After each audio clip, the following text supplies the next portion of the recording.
Hello, Mr. Miller back. This is the second instructional video for judges for our home tournament on October 26, 2019. Thanks for judging again.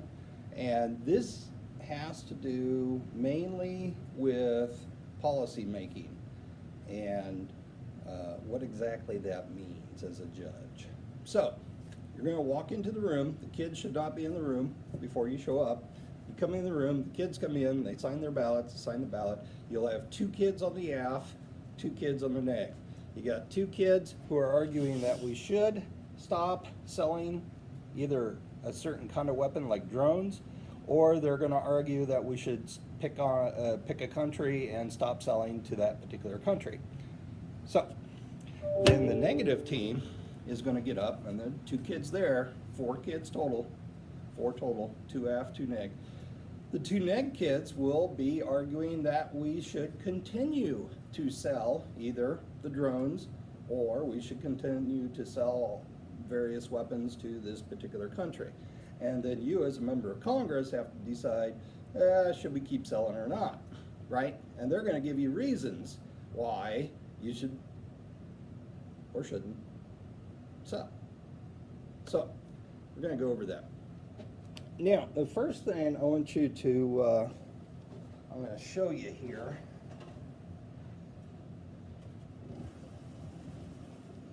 Put this up on the board. Okay, so you're a member of Congress, and the affirmative team is going to get up, and they're going to present an argument. And in this argument, they're going to talk about some sort of harms that's happening. Bad things are happening. And that their plan then is to stop selling these weapons, and by stopping the sale of these weapons, these bad things will stop happening.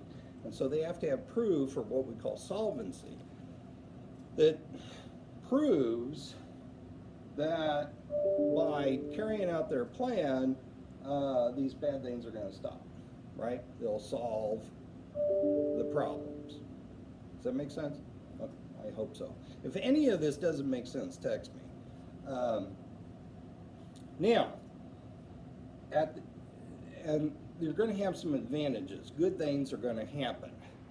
Okay, so some good things that happen this year from the stop of sale of weapons is that innocent people, civilians, fewer of them are killed, or human rights are increased somehow, or maybe America's soft power, our ability to influence other countries is increased, or there's morality arguments. You know, the United States has no business selling weapons to a country that kills innocent civilians, and you know, even if they get their weapons from somebody else, it's our moral duty not to sell, not to be in that.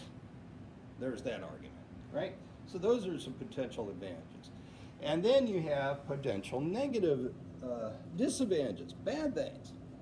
One is the economy. Weapons, we make a lot of money off weapons, and if we stop selling weapons, it's going to hurt those companies, and it's going to hurt the people who work for those companies, and it's going to have negative consequences that way. There's also the idea that we're going to lose our influence, you know, and that if we stop selling to a country and they go and get their weapons from China or Russia or wherever, then they're going to be more friendly with China and Russia and less friendly with us, and then when we want to get something done, we won't be able to because they're friends with the other country. So those are some potential disadvantages. So your job then is to decide which side has the stronger arguments. Are these advantages, you know, okay, so some bad things are going to happen, but these advantages are just too good to pass up. Or, yeah, some good things might happen, but boy, these negative things, these are nasty. We can't have these happen. So I'm voting against them. And that's the overall structure that you're looking at. That's the decision you got to make. Are we going to do this or not? Now, to help you break that down a little bit, I'm going to point out some things.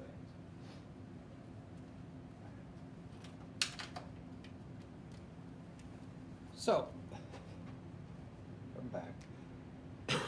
The first of all is this other little, I don't know if you see it, I wrote it in thin pen. Topicality is the affirmative team on the topic. So the topic is we need to stop selling weapons. If somebody gets up and says we need to stop selling machetes, is that a weapon or is that a tool?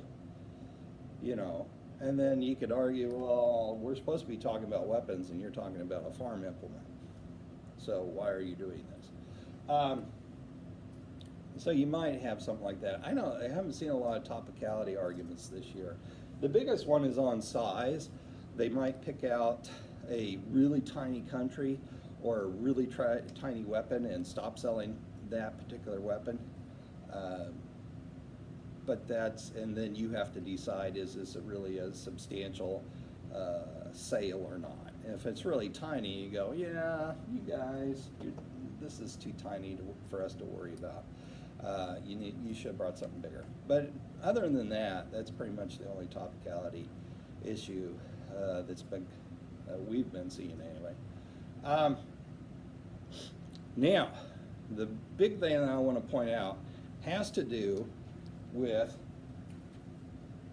both DAs and advantages, is how tight or loose their arguments are. And what I mean by tight is that when they present their DA or they present their affirmative advantage, their advantage or their disadvantage, it's going to be a series of steps. This will happen, and this will happen, and this will happen, and this will happen. And if it's tight, then that means that there's, this is pretty much going to lead to this, and this will lead to this, and there's no wiggle room in between those steps. There's no other options, other possibilities. If it's really loose, then there are huge gaps. Put it over there. There are huge gaps between this step and this step and this step. Okay?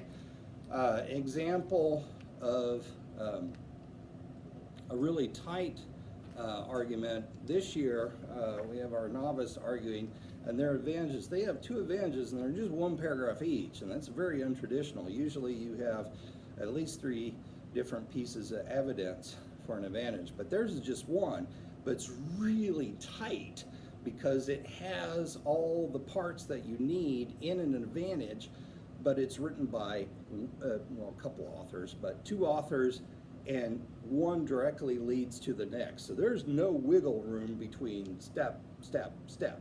It's tight. And so the probability of it happening is extremely high, right?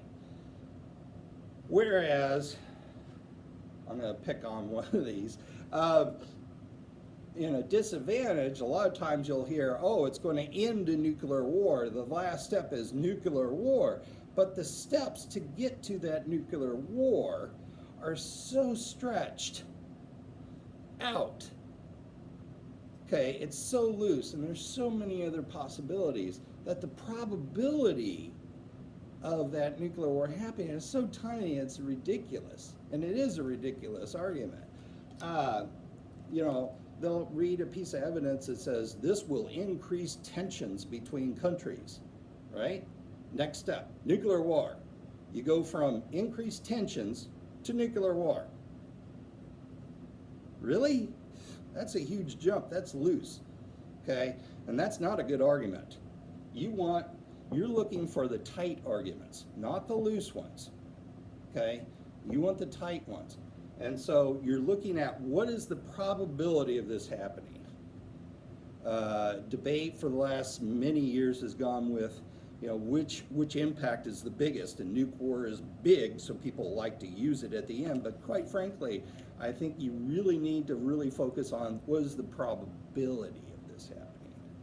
So I'm asking you, don't get swayed by, oh, they mentioned nuclear war. No, don't fall for that. Look at the probability. Is it a tight argument or is it a loose argument? And so whichever side has the tighter argument, whether it's an advantage or a disadvantage, whichever one's tighter, that's the one I want you to vote for. You go, yeah, this one has too many, this could happen. It's like the DirecTV commercials. You ever see the DirecTV commercials? Don't end up in a roadside ditch. They're kind of old, but that's what I'm talking about. Those are really loose arguments. You want tight ones. So, hope this helps. I hope this gets on YouTube. It's a little long. Talk to you later in the third one.